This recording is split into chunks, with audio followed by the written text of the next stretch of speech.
As the prophet of esports, I rely on trustworthy and meaningful data every day.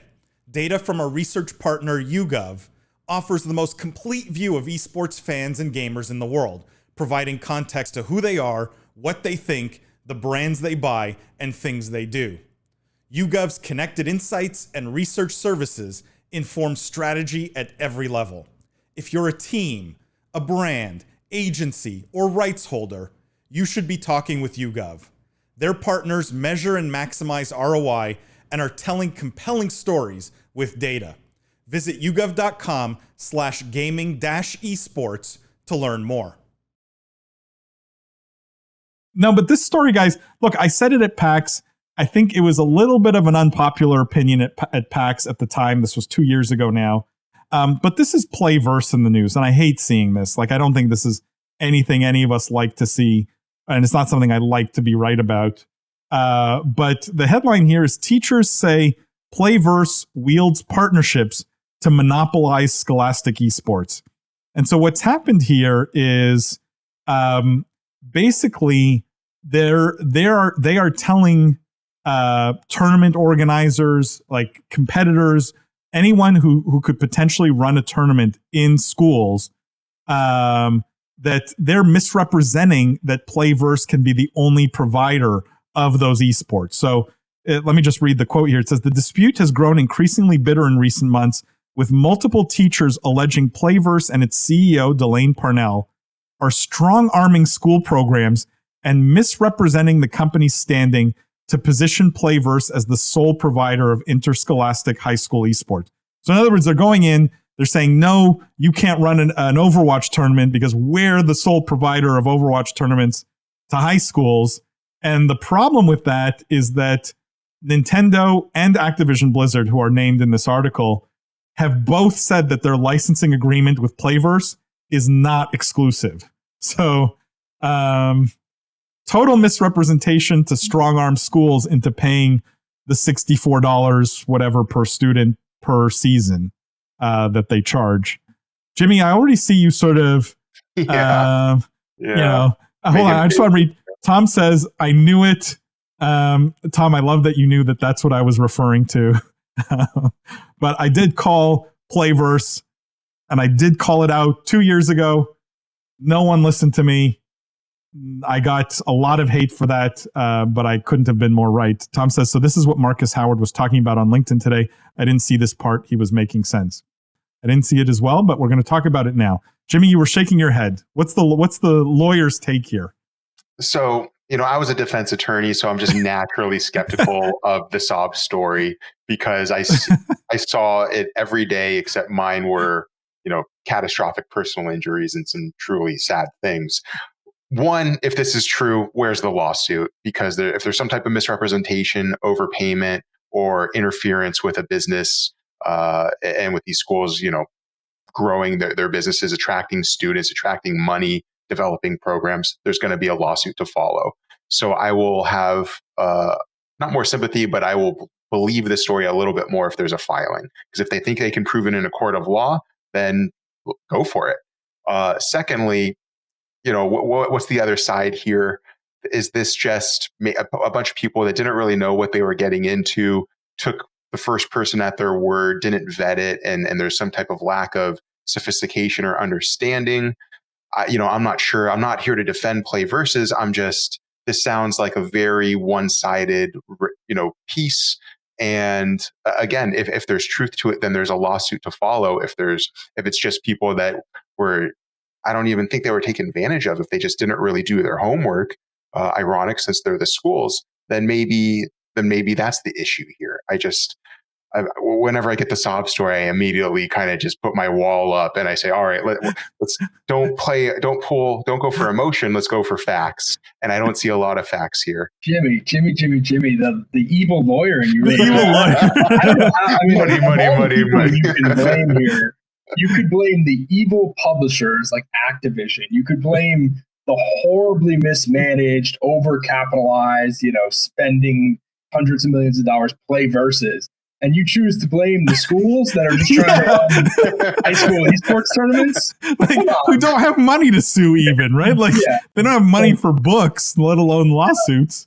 I think this really, this shows a couple things. I mean, obviously, number one, this shows the problems that can happen when you have esports where the sport is owned by a for-profit enterprise, right? Like, I think this is something probably podcast number one that I'm sure you guys talked about in terms of how esports is different from sports, where someone actually owns it. You can take away the right to play it. You can grant the right to play it. So that's problem number one. And then problem number two is, why would they have given PlayVS, these exclusive rights at any point? And it seems that maybe they didn't.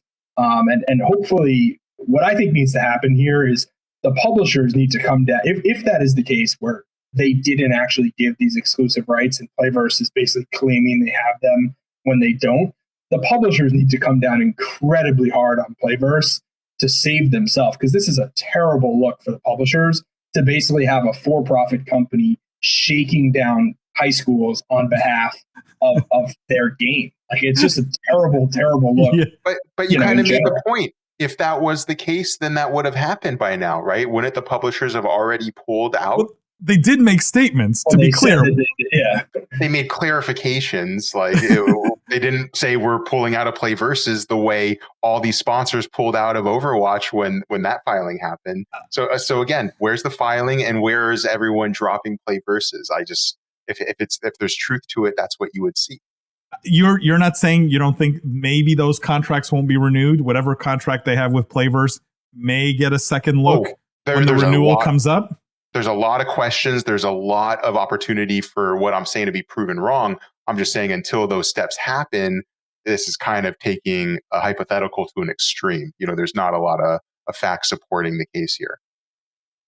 I mean, I don't know. I'm with Jeff on this one, Jimmy. I love you, but like the PlayVS, it's one of these things where there's smoke, there's fire, and for 2 years I've been saying there's smoke. Like, now we're starting to see the fire. I don't see any motivation why the schools would be lying, right? And there's no damages really, other than the fact that they're being strong-armed to sign up for a service because they're being told they can't run the tournament otherwise. Now, right. I also don't know why publishers would come out and make statements unless PlayVS was doing something wrong, right? Like, Nintendo and Activision Blizzard are big enough that they could have said, look, this is not our problem. Go talk to PlayVS. Go talk to the school. They actually clarified, and they said specifically, Nintendo says it's not exclusive, and Activision Blizzard said, hang on, let me read it here, said, PlayVS is the, when asked if other scholastic leagues can host school versus school competitions, Activision Blizzard said PlayVS is the only organization with partnerships in high school sports that has applied for a custom license, but that other high school programs can apply if they wish. And then when they asked PlayVS for a comment, this is interesting. Jimmy, you will of course appreciate this as the lawyer. They clarified that the email to this teacher, I guess, or to the administrator, the company intended the slash between official / exclusive to be read as an or rather than an and. So it was official or exclusive. They never claimed exclusive status because the slash was an or. Wow. I mean, come on, the lawyer in you must be like, you must be loving this. I just think it's brilliant. No, I think when the lawsuit gets filed, we will talk about this again, and I will be happy to eat my words. All I'm saying is, and like you said, Paul, where there's smoke, there's fire. I would like to see something a little bit more before jumping on the bandwagon and kind of throwing all these stones at a business that, again, this just could be a finger pointing exercise. So I do love that, though, about the email. That's great. Tom says, don't go for emotions, go for facts. That line will come in handy in future arguments. Thanks, Jimmy. There you go. This is why he was paid the big bucks as a lawyer. Chris says, expect an element of the schools failing to get large enough audiences to even maximize the services provided by PlayVS. I mean, I mean, Chris, are you putting blame on the schools here also? Like, is this? I'm trying to read between the lines of what you're saying here. Oh, I read that the opposite way. Basically saying like the product itself is not a good fit for the schools who cannot maximize the product's capacity. That's how I read it too. I mean, to be honest, those were the rumblings I was hearing 2 years ago, right? Schools complaining that the product's crap and that it's not worth it. And I mean, what we didn't know was they're strong arming schools. That's and we can agree that maybe we can just call that bad business practice, right? There's nothing inherently illegal necessarily, right? Especially if the slash is an or and that covers them. But it's bad business practice, and a company that's raised, $90 million, or what is the total that they've raised? Like some ridiculous amount.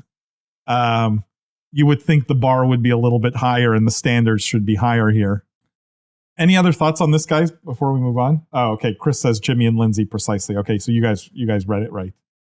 That Chris, I agree with completely. The product, I've heard complaints about the product for literally years now. It's been years I've been hearing complaints about the product. So I suspect this PlayVS, let me just give you my tinfoil hat theory here. They will not raise another round of financing, and there will be a very unfortunate end for PlayVS. I think it'll be better for the high school and collegiate esports scenes to have a world without PlayVS, just because of this kind of bad business practice. That's my concern, that if teachers and administrators think all the actors, do business this way, it's going to really slow down adoption by organizations that are inherently reticent and bureaucratic to begin with. So